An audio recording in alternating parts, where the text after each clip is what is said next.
Good day, everyone. Welcome to lecture number 32 of this lecture series on computer organization and architecture. In this particular lecture, we will discuss about the virtual memory. Okay.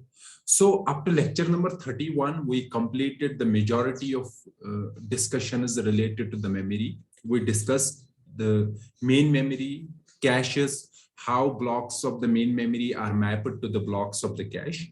And we also discussed some of the concepts that we tried to optimize the caches. Okay.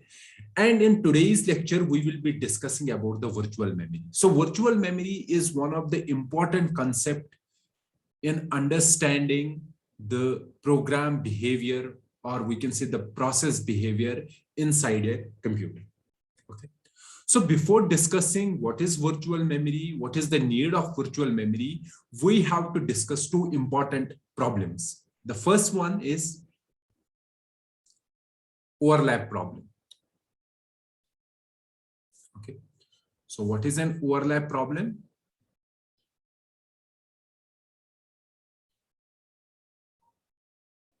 This is the first problem that we need to discuss.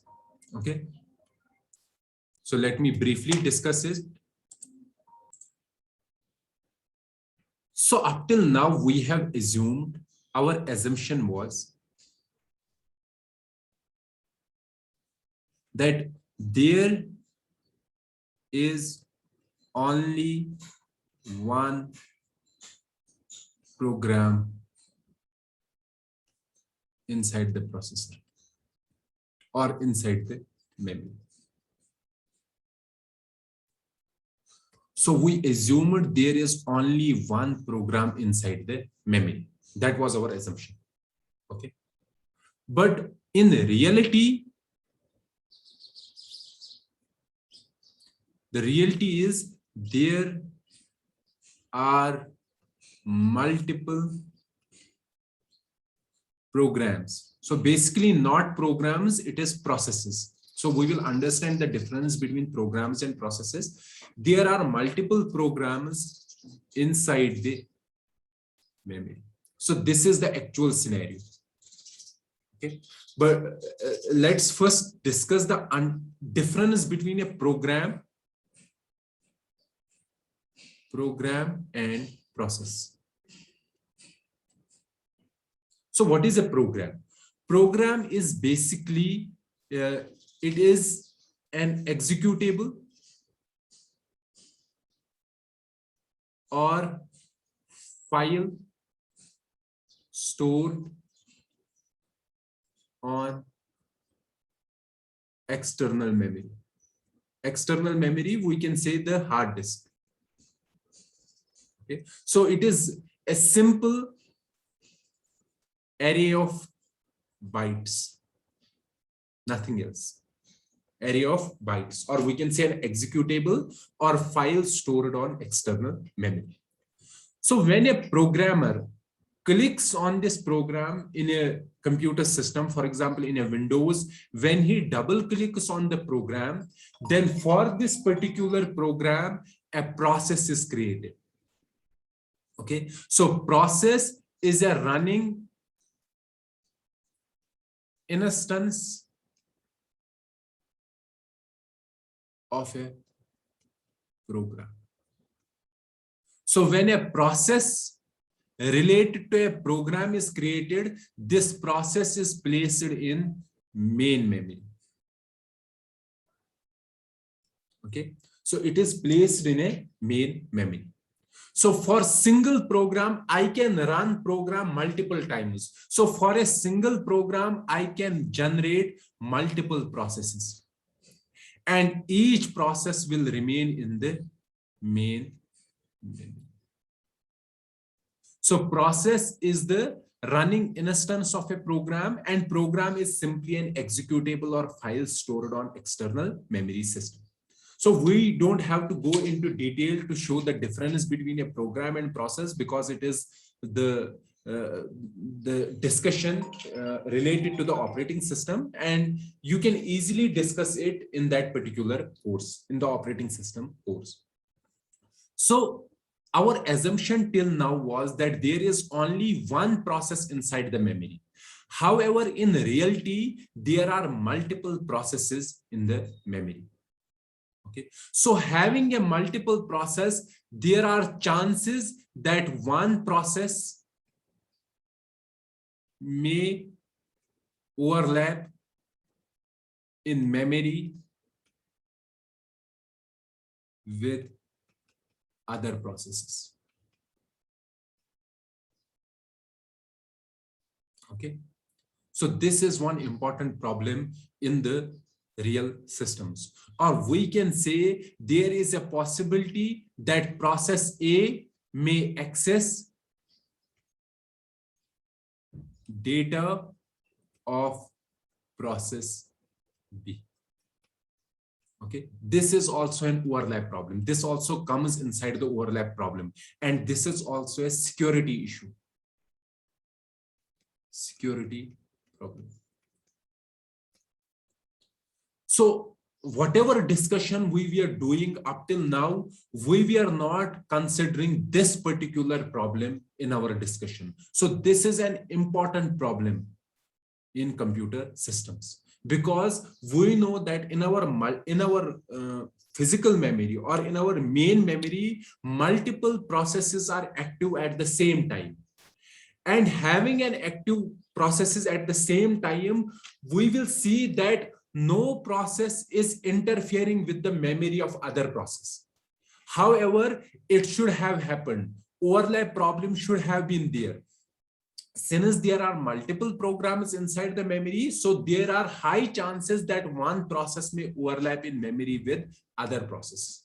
But in real systems, this doesn't occur.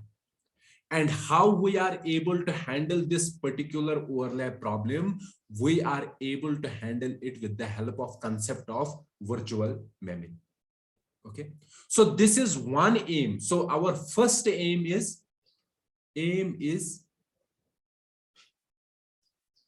to overcome overlap problem. What does that mean? Our first aim is that we have to design a system where there are multiple processes inside the memory at the same time, and they are not interfering with each other. They are not overlapping with each other. Moreover, a data written by one process cannot be accessed unauthorizedly by some other process. Okay, or we can say the process, when a process is writing a data, it cannot write the data into a memory that has been allocated to some other process. So this is our aim one, to overcome overlap problem. The second problem is size problem.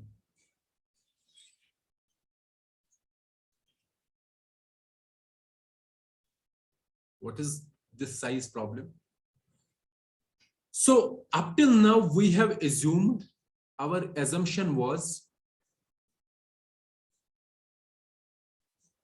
we have infinite memory. Okay, but in reality, memory is finite. Main memory is finite. For example, 4 GB or 8 GB. So the reality memory is finite. Now, if we have a process that requires more space than the available memory. So what will happen in this scenario? If we have a process that requires more space than the available memory, what will happen for that particular process? Will we be able to execute this particular process in using our system? Because to execute any process, we have to first bring that process into a memory. So that is von Neumann concept. we have to process, we have to bring that particular process into the memory. But since we are saying that the process will occupy more space than the available memory, so how can we accommodate, or how we can run that particular process?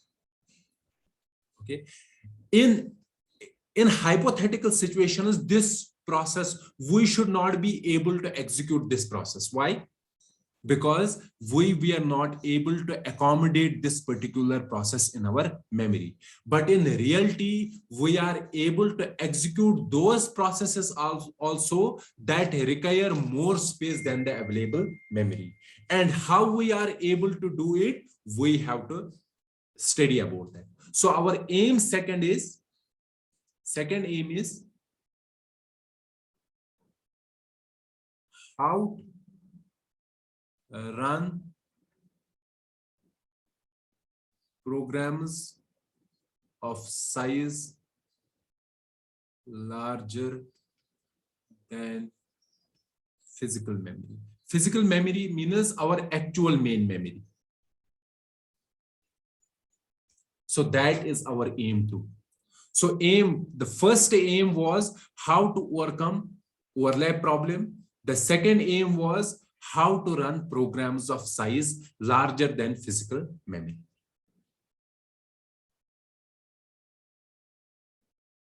Okay, so let's see what are the techniques to handle these two problems.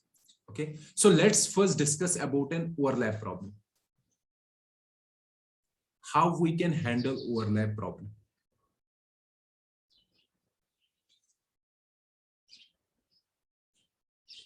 Okay, let's take solution one.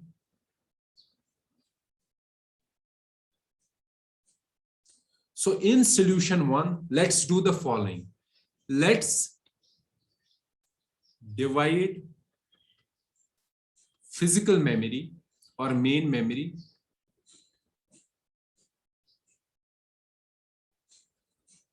into different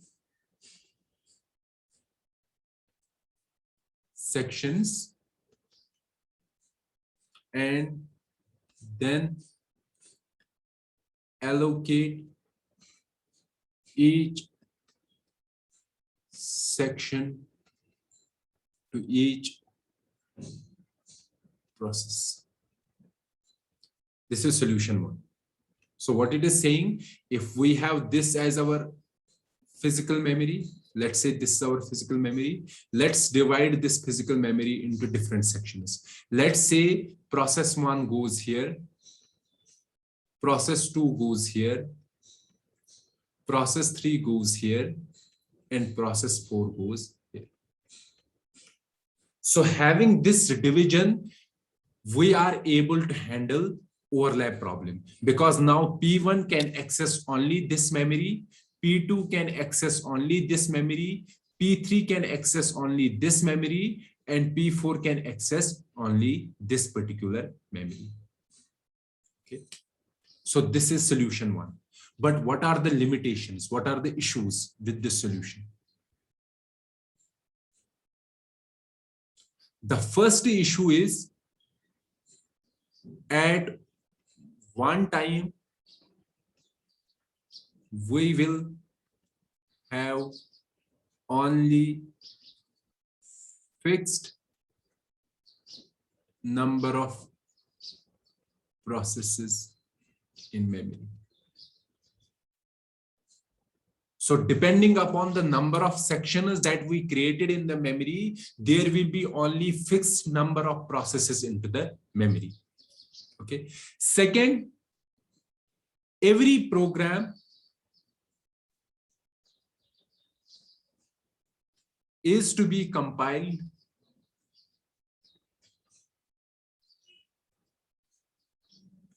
according to its location in memory. So since, let's say I want to place P1 in this memory location.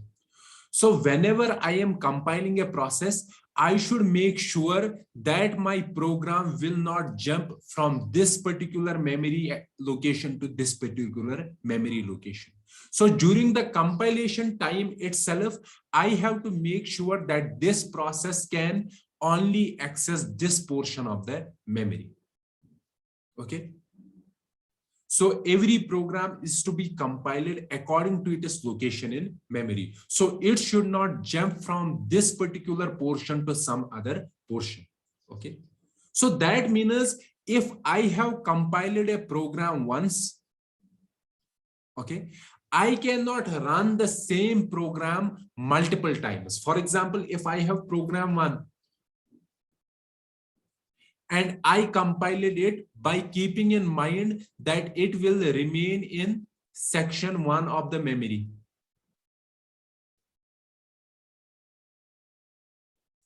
Now let's say I am creating multiple processes of this program. I am creating process 1, process 2, and process 3.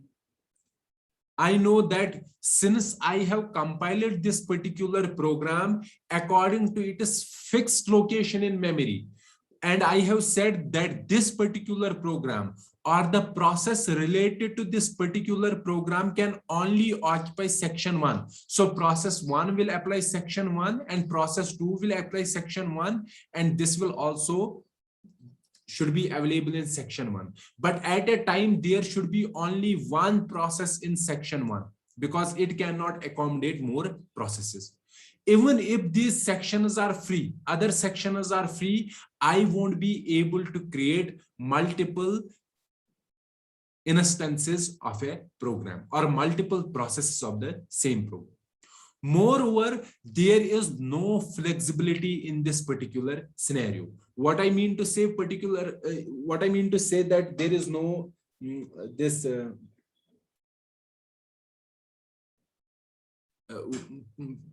here I mean to say that when I am compiling a program, so the programmer has to know the actual location where it will be placed into the memory. So the programmer, while writing a program, he has to keep in mind that I have to place this particular program at one particular location. So there won't be any flexibility in that particular scenario. What I mean here by the flexibility is that compiler cannot compile the program irrespective of its location in memory. We want that our compiler should compile the program and it should not care where it is placed into the memory. But having this solution, this particular solution, we are forcing the compiler to compile the program according to its location into the memory. Okay, so these are two important and two major problems with this particular solution. As a result, this solution is not a viable solution. Okay, now let's come to other solution. Let's come to solution 2.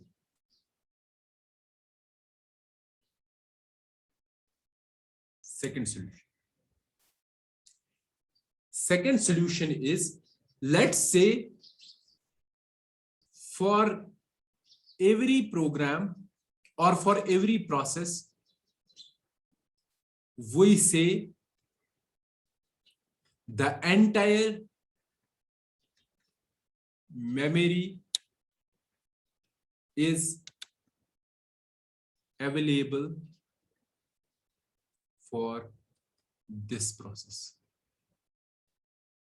For example, this is our physical memory.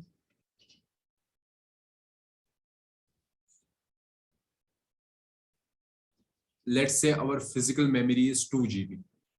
Let's say, and let's say our address is of 32 bits. So using 32 bits, I can create a 4 GB memory. But since there is only 2 GB memory, so some addresses won't be used. Okay. However, I can handle in my process 4 GB memory. I can handle 4 GB physical memory, but let's say my processor has only 2 GB physical memory. So only half of these addresses will be used, other half will remain unused. Okay. Now in solution 2, we are saying for every process, we say the entire memory is available for this process.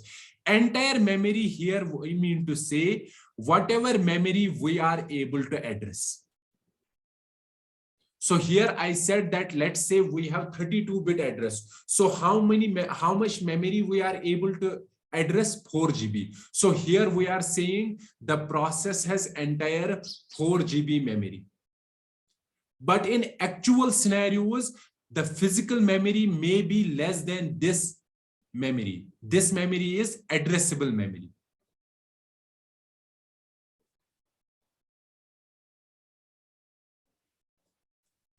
Okay. So please understand this particular solution with great detail. So what we are saying, for every process, we say that entire memory is available for the process. So let's say, for example, we have process 1. We have process 2. Now process 1, we are saying that it has entire 4 GB memory. And process 2, we are saying that it has entire 4 GB memory. Okay. In reality, we have only how much memory? 2 GB memory. And we have to keep this process as well as this process into this memory. But we are saying that, let's say process 1, we are making it to assume, or we are making it to think that I have entire 4 GB memory. Likewise, I have entire 4 GB memory for process 2. If we have hundreds of processes, for every process, we will give it a, we can say, we will make it think that like the entire memory, entire addressable memory is for this process only. Okay. We will make it think that I am the only process that is actually active in the system. But in reality, there may be multiple processes active in the system. But we are giving this illusion to every process that it is the only process that is there in the memory, and it has the entire addressable memory at its helm. Okay. And then how we are handling, how we are making, how we are keeping multiple processes in the memory, that is a secondary part. But at this particular point, you have to understand that for every process, we are giving it an illusion that it has entire 4 GB memory. Okay. Likewise, we are doing it for other processes as well. So for every process, we are not giving it the real physical view of the memory. We are giving it the virtual view of memory.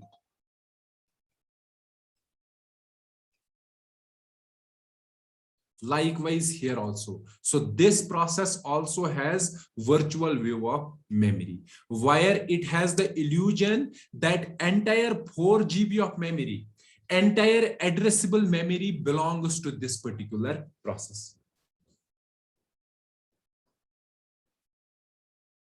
Okay. So having this particular view of memory, when a programmer or compiler compiles a program, it doesn't care about the location inside the memory. Okay. For compiler, the compiler thinks also in this view of memory. It thinks that entire memory belongs to a process. So for every process, it will create a virtual memory map for the process. What is the meaning of virtual memory map? Virtual memory map means it will create the process, the compiler will compile the program.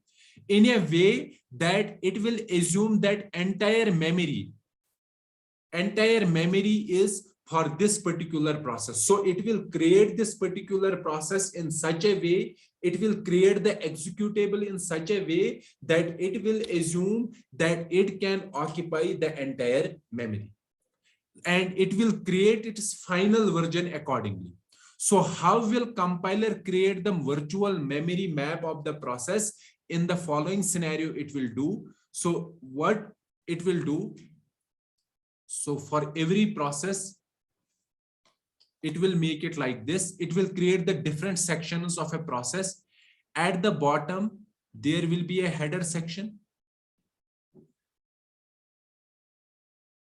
For every program, the compiler will compile it according to this particular scenario.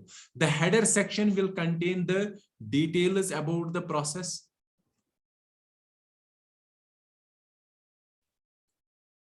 Details includes, for example, size of process. What is the size of process? Or other scenarios also, data of process, not data of process, but size of process, or the other things also, for example, size. Apart from size, it may also include the permissions and many other things. Okay, the header contains the metadata related to a process. Okay, then comes another section, which is the text section.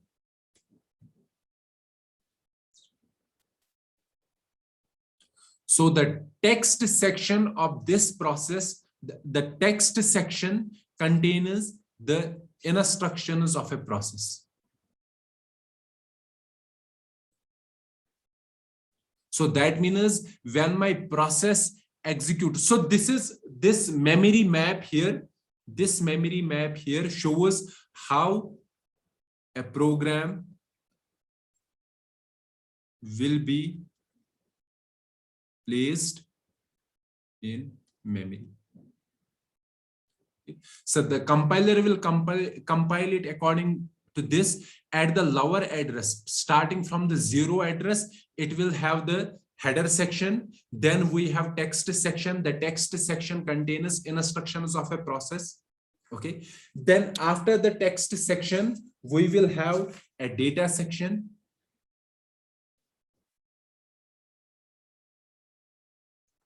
And this section contains the static and global initialized data. Okay. Then after data section, we have another section which is called BSS. This particular section contains static and global uninitialized data.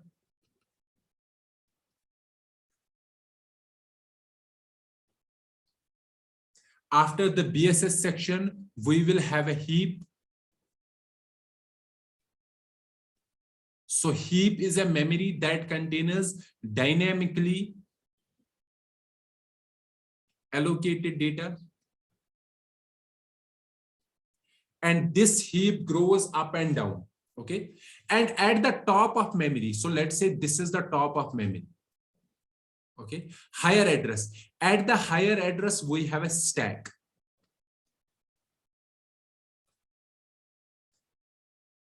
And the stack contains the local data. Local data related to a program or related to a function call. And this grows downwards. Now, between the heap and stack, we have another section, which is the memory mapping segment.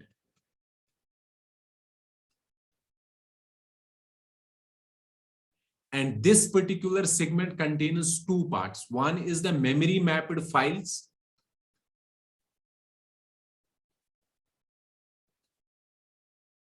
Second is dynamically linked libraries, or these are also called DLLs. So what are memory mapped files? Memory mapped files means the files that my program will access. For example, there are multiple C programmers or C++ programmers, Java programmers that are trying to access the files. And those files are copied into the main memory in this particular segment. Then from this memory, we can handle those particular files. So those files are called memory mapped files. Now, there are also some of the programs that require instructions of some other programs, or we can say that require data of some other programs, instructions or data. So they copy the instructions or data of those programmers into their memory segment, in this particular memory segment. And those programmers, those external programmers are called dynamic linked libraries, dynamically linked libraries. Okay, so this is how compiler thinks the process will remain in memory. So this is the compiler's view of memory. Okay, so the compiler thinks that entire memory belongs to a process, or this gives it the virtual memory map of a process. Why we are saying virtual memory map of a process? Because it is not actual, it is virtual. This is how compiler thinks the process will be in memory, but in reality this entire section won't be placed in the memory.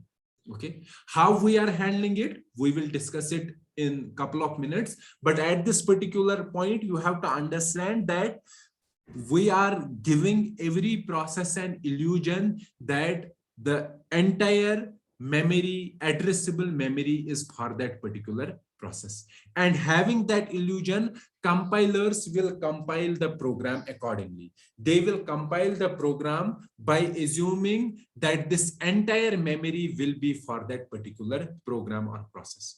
For detailed discussion related to the memory map, these different sections in this memory map, you can watch the video, and I have given a link of that particular video in the discussion section. Okay, fine. So now this is the virtual. So we have the virtual memory map of a process. Let's suppose process 1. Likewise, we will have virtual memory map of process 2. So having this particular scenario, we can create n processes, n or more than n. For this process, we are saying it has entire 4 GB memory. For this process, we are saying it has entire 4 GB memory. And for this process also, we are saying that it has entire 4 GB memory. And this 4 GB memory is the memory that can be addressed. And it depends upon the number of address bits.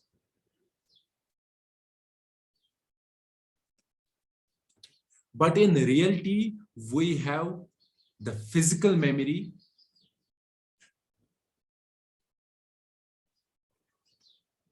that can occupy only 4 GB or less than 4 GB. Let's suppose only 2 GB of memory. So how will we be able to then run these particular processes using only 2 GB of available physical memory? So every process assumes that it has how much memory? 4 GB of memory. Okay, so that means it assumes that entire memory belongs to this process. This memory is not the actual memory. This is the virtual memory. Okay, virtually it assumes that it can access any part of the memory. The entire memory belongs to this particular process. But in actual, we have this physical memory.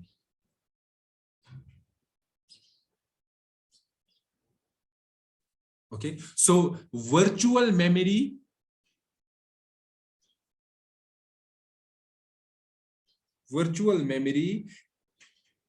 is a hypothetical memory system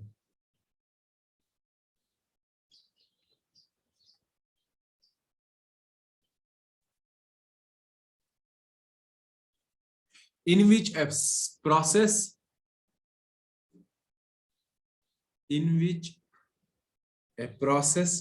assumes that it owns the entire addressable memory system. Okay, so virtual memory is a hypothetical memory system in which a process assumes that it owns the entire addressable memory system.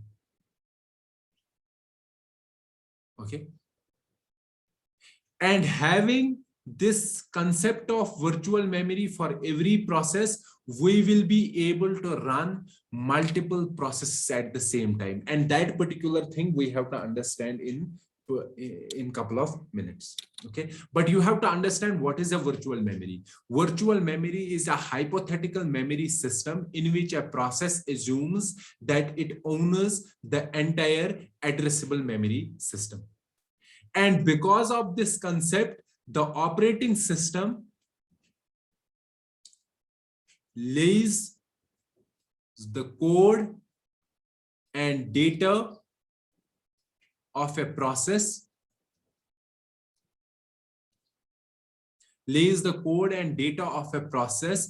according to its virtual memory map. Okay, now what I mean to say that since operating system has to place this 4 GB and all 4 GBs into this 2 GB, and how will it place it there? This 4 GB, this is, let's suppose 100 GB, or let's suppose 120 GB. How we can place this 120 GB into 2 GB? Okay, that is the main crux or main idea behind the virtual memory. Okay, so let's see how it will happen. Okay, so we have to see how our operating system keeps these processes into this particular memory. Okay, so before discussing how we can have these particular processes where every process is assuming that it has 4 GB virtual memory, how will we place these 4 GB memory into this physical memory? But before discussing that, you have to understand one important concept. The concept is that operating system runs very frequently, or let's leave this, we will discuss it later on. Okay, so our aim is how to implementation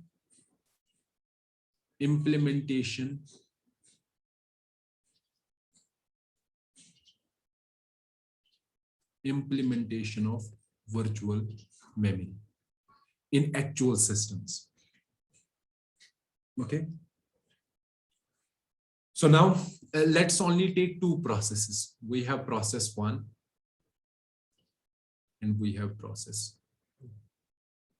So for process 1, my processor thinks that it has entire 4 GB memory, and my process 2, the processor thinks that it has entire 4 GB memory. So in reality, we have, this is our physical memory, and this can be only, let's say, 2 GB. Now let's look at the technique 1 or solution 1.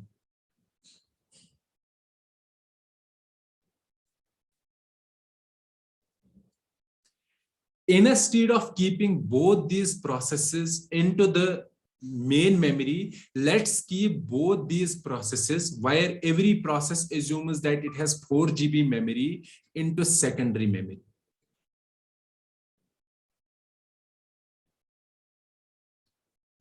Okay.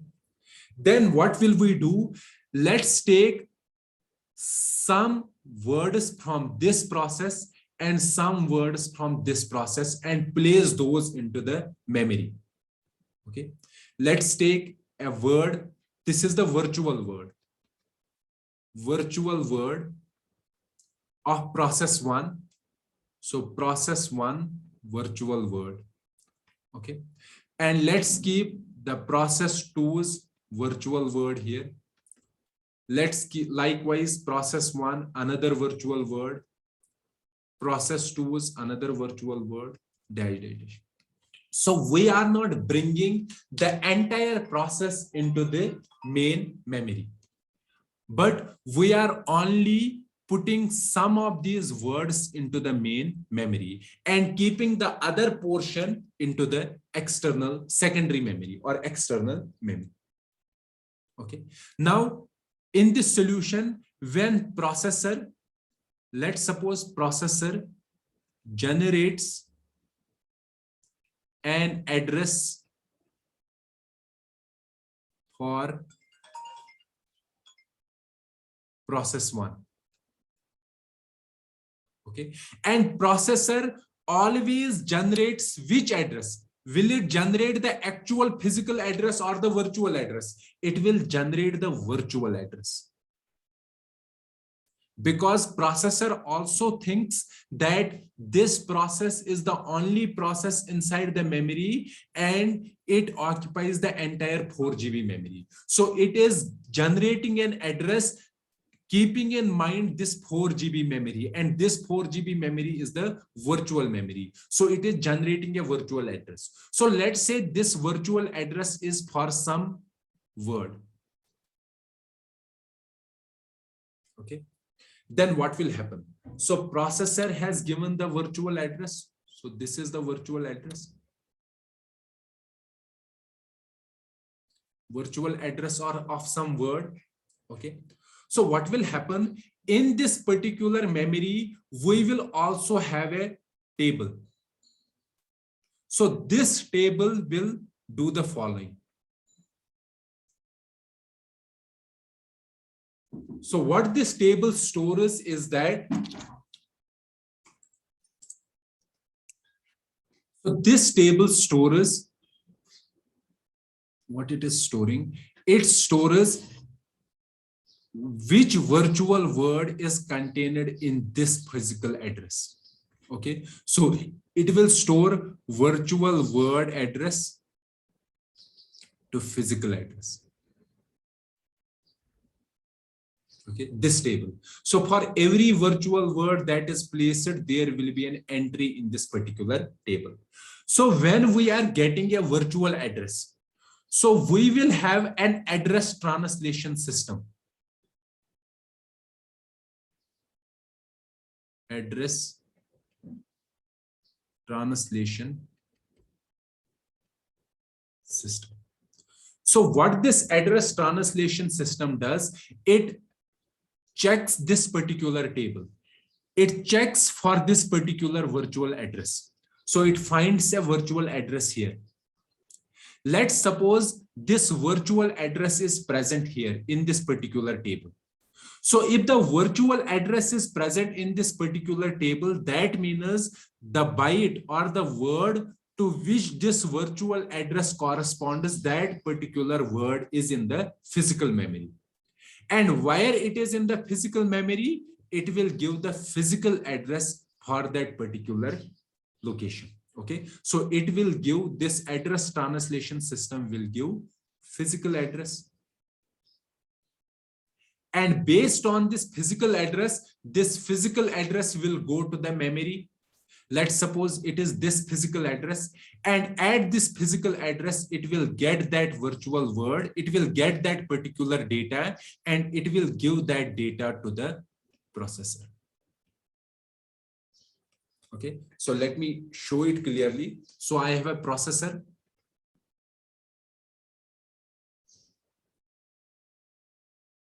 Okay, and this is our memory system.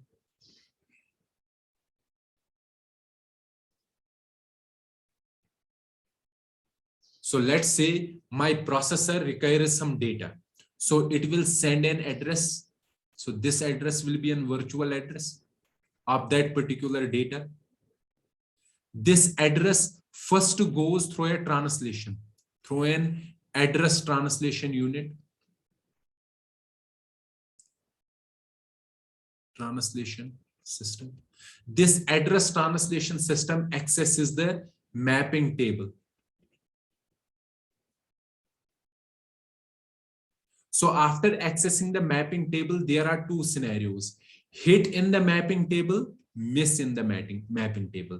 So hit means that the word related to this particular address has been placed into the memory. Okay, so based on this hit, it will give a physical address. This physical address will be given to memory system, and it will access that particular location, and it will give the data to the processor. Okay. However, if there is a miss, so in the miss scenario means that this particular virtual word is not present in the physical memory. So that means this virtual word is present in the secondary memory. So in this particular scenario, it has to go to secondary memory,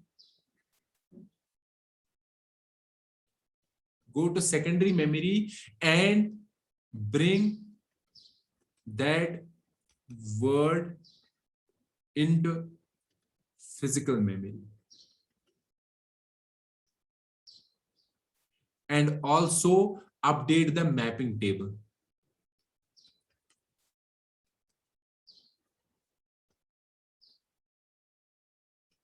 Okay. Now, having this particular technique, this particular solution, now let's see whether we are able to solve two problems. The first problem was overlap problem.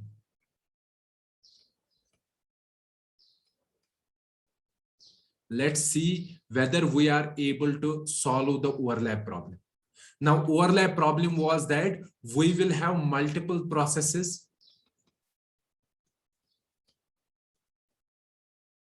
and one process should not interfere with the other process, or they should not overlap with each other. Okay, and you can see that using this particular technique and using the concept of virtual memory, we are able to distinguish processes using a mapping table. Okay, so that means my physical memory, this is my physical memory. So physical memory will contain words of both the processes. So let's say it is word of process 1. This is word of process 2. This is word of process 3. Let's say this is word of process 1. This is word of process 5. This is word of process 6. This is word of process 1.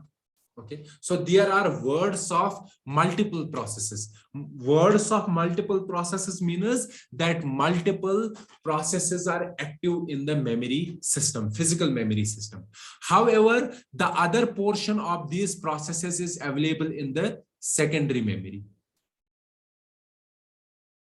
So entire process is not present inside the physical memory. Okay, then what we are doing, we have a mapping table.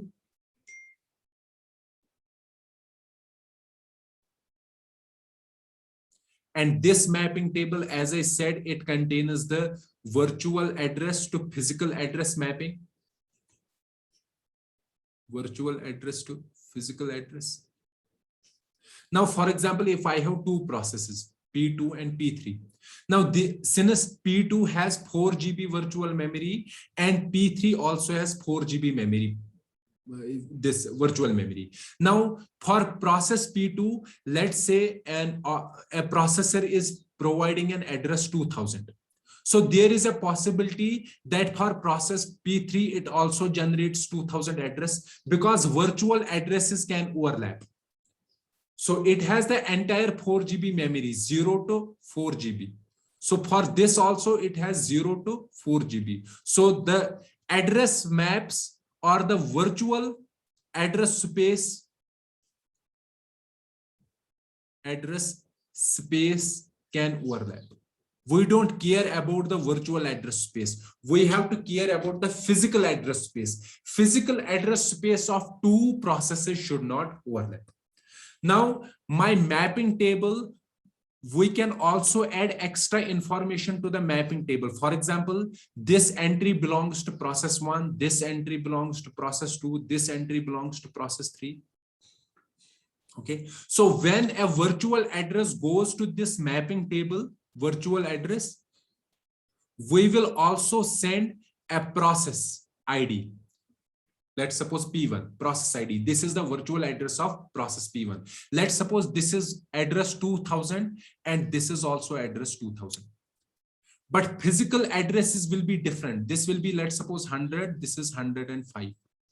So when I am saying virtual address of process 1, it will map to this location. So it will give 100.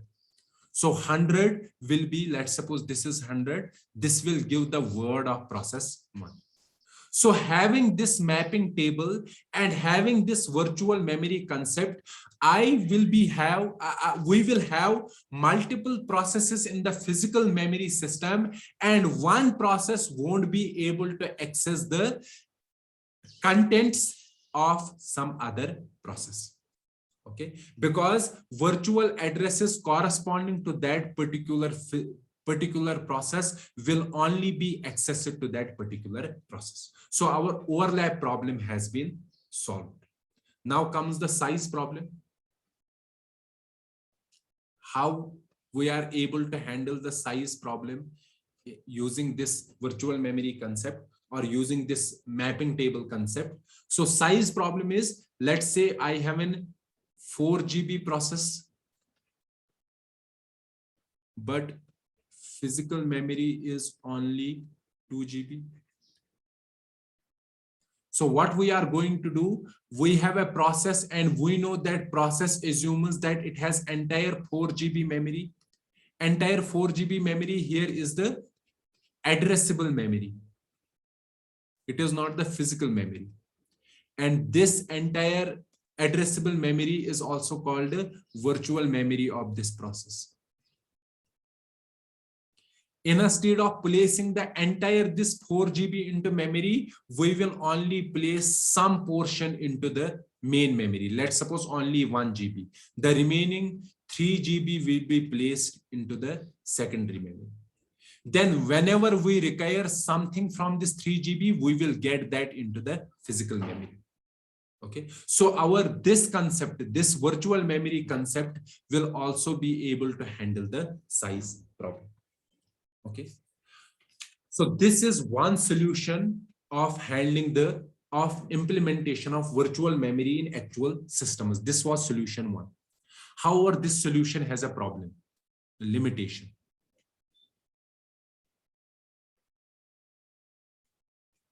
What is the limitation? The limitation is that in the mapping table, there is entry for every word. Okay, so let me write it here. So the limitation of technique 1 is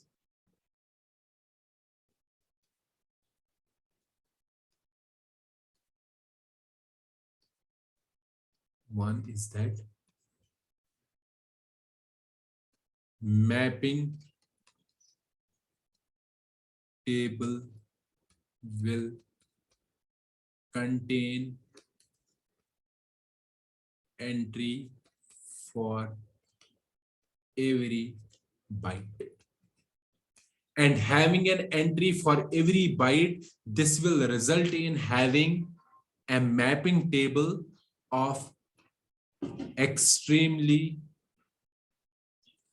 large size. And this mapping table, we have to place this mapping table in main memory. So in some of the cases, it will occupy more than 1 GB of memory.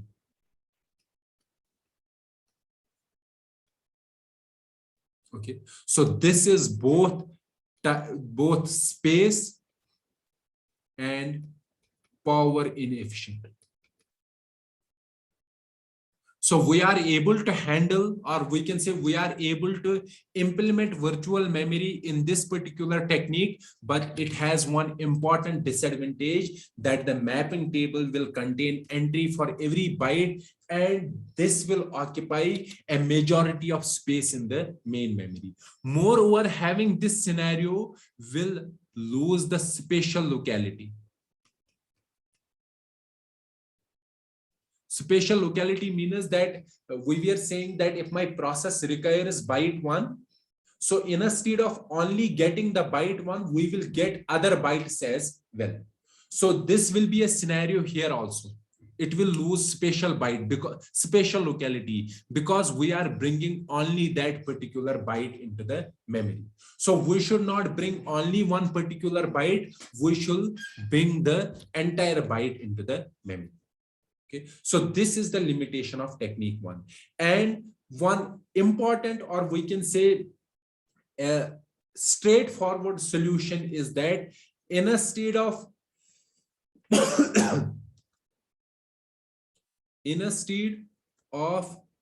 bringing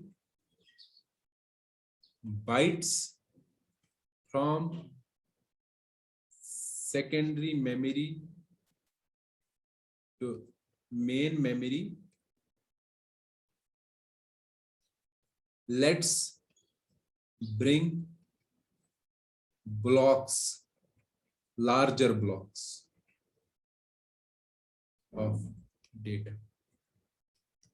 Okay, so it is like we were doing in the memory and the caches. So in the caches, we were taking the blocks from the main memory and mapping those blocks into the blocks of caches. Okay, likewise here, our actual data is present in the secondary memory, or we can say the process is stored in the secondary memory, and we have to bring the portions of the process from the secondary memory into the main memory. So instead of keeping 1 bytes, keep the larger blocks, and these larger blocks are also called pages. Okay, so let's bring pages from pages of processes stored in secondary memory and place those pages into physical memory. Okay, so let me elaborate it here. So for example, let's say I have process 1, I have process 2, and the process 1 has a virtual memory 4 GB, or virtual memory is 4 GB. For process 2, virtual memory is 4 GB. So the process 1 is stored in secondary memory. This is also in secondary memory. So what I am saying, let's divide this 4 GB into pages. Let's say every page is of 4 KB size.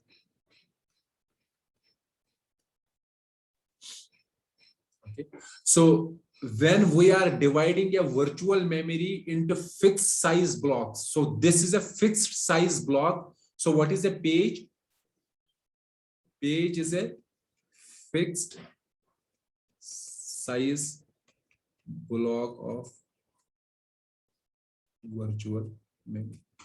Okay, so we are dividing the virtual memory into fixed size blocks, and those blocks are called pages. So we will have pages of process 1 into secondary memory. We will have pages of process 2 into secondary memory. Okay. And now we have to bring those pages into the physical memory. So this was our secondary memory. And this is our physical memory. We will divide this physical memory into fixed size blocks. Fixed size blocks, and the size of these blocks will be same as size of frames. And these fixed size blocks of physical memory are called frames. So you have to see the difference between pages and frames. So page is the fixed size block of a virtual memory, and frame is the fixed size block of physical memory.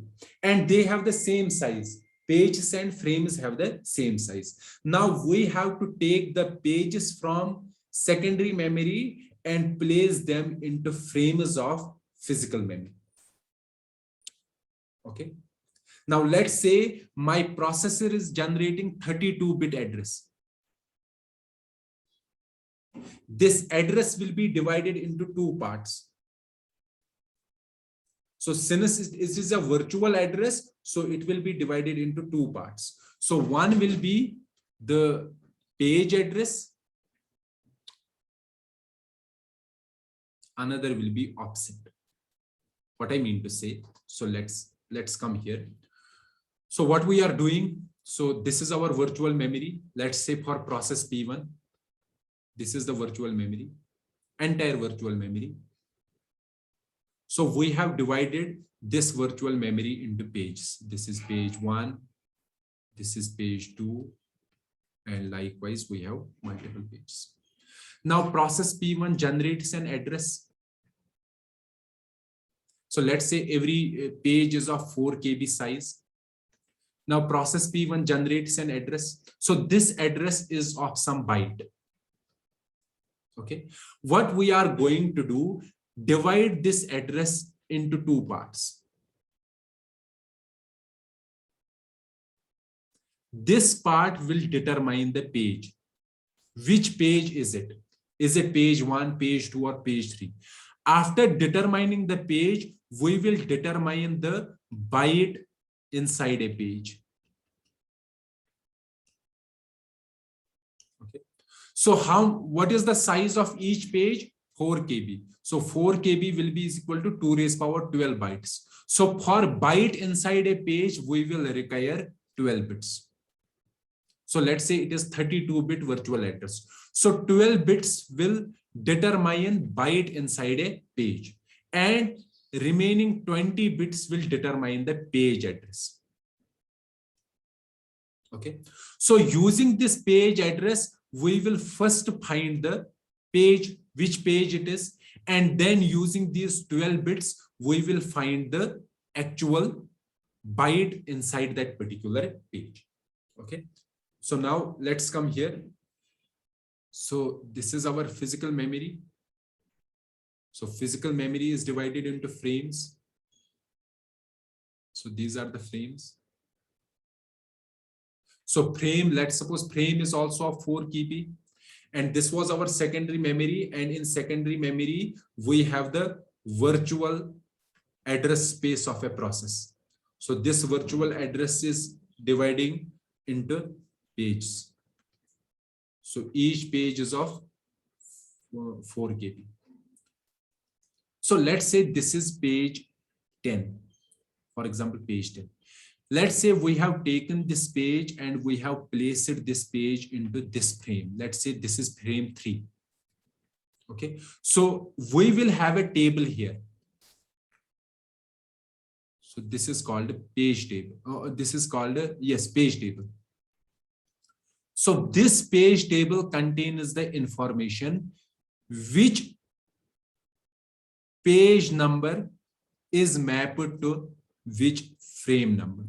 So here you can see that page 10 is mapped to page 3. Okay. So this page is mapped to this frame. Now when our processor generates a address, this is a virtual address. So this virtual address will have two parts. One is the page number and another is the offset. Offset means block inside a page. Now what we are going to do, our address translation system, address translation system, it will first check this page table and it will find this page number. So what is the page number? 10. And it will find the actual frame number. Frame number is 3. So it will change this page number into frame number using this page table. And offset will be same because the location of byte inside a page will remain same. So offset will be same. So this will be our physical address. And this physical address will be sent to a memory. And from that memory, we will get that particular data. Okay. Now, using this particular technique, we will reduce the size of mapping table. Reduces size of mapping table. In first scenario, we were having one entry for every byte, but here we have one entry for every page. And every page, the size of typical page is 4 KB. Okay. So let me stop the discussion related to the pages and other things here, because we have to discuss it in great detail, how we are mapping the pages into frames using a single page table, multiple page tables, or hierarchical page tables. So related to that discussion, related to this page table and mapping, or we can say this technique too, we will discuss this second technique. Second technique is dividing virtual memory into pages and physical memory into frames, and then mapping these using a page table. So we have to discuss about different page tables: one level page table, multiple level page tables, inverted page tables. So we will discuss those things, but that will be the discussion of our next lecture. Okay. So let me summarize what we have discussed in this particular lecture so that we will have the base for the next lecture. Okay. So let me summarize the details. So we were having two problems. Problem one was overlap problem.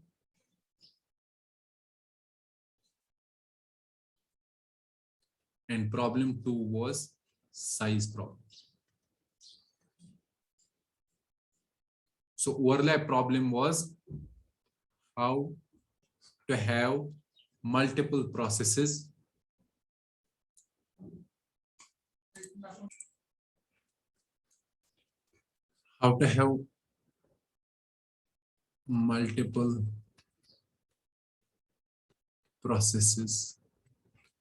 inside a system. And size problem was how to run programs of size greater than physical memory. And for handling both these problems, we have reached to a solution where the solution was that we assume, or we can say our operating system gives an illusion to a process that entire addressable memory belongs to a process. So this illusion is called virtual memory. Okay. However, to implement virtual memory in real systems, we need a mechanism to map virtual data which is stored into the secondary memory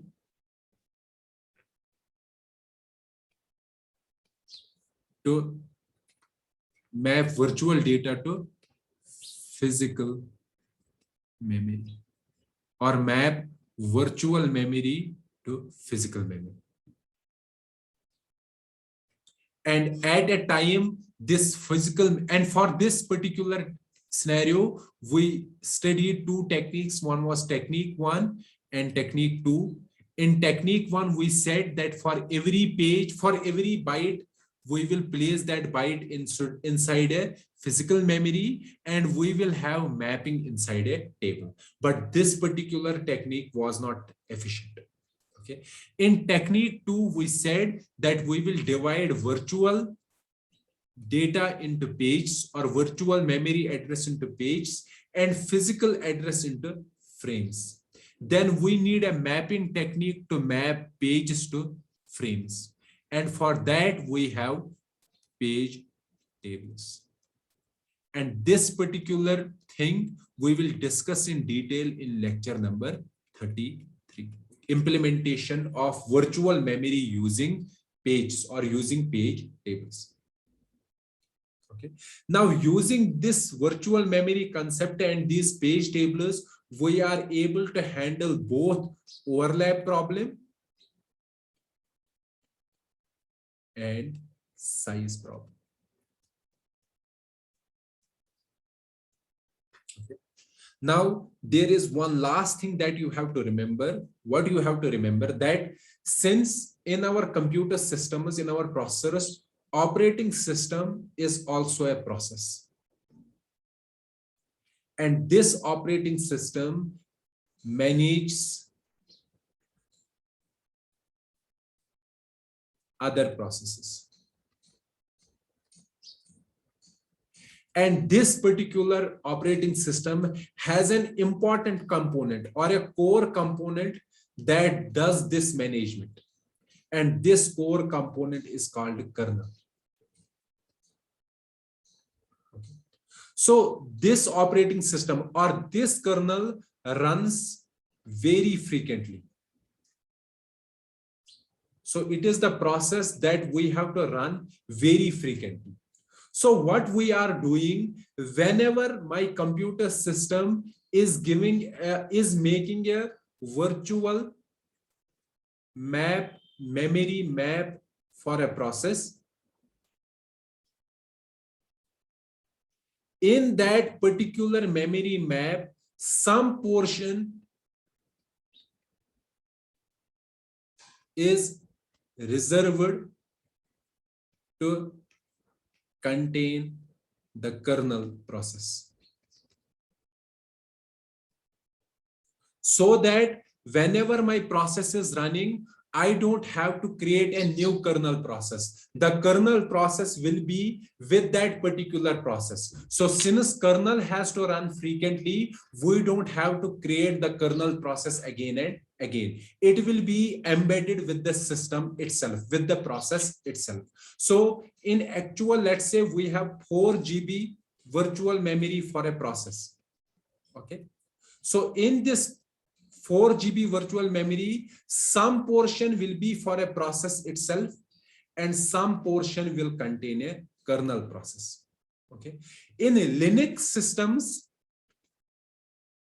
if we have a 4 GB virtual memory map of a process, 1 GB is reserved for a kernel and 3 GB is for a process. However, for Windows system, 2 GB is for the kernel and 2 GB is for the process. Okay. This is one part that you have to remember, that the virtual memory map of a process not only contains the process itself, but it also contains the kernel process. Okay.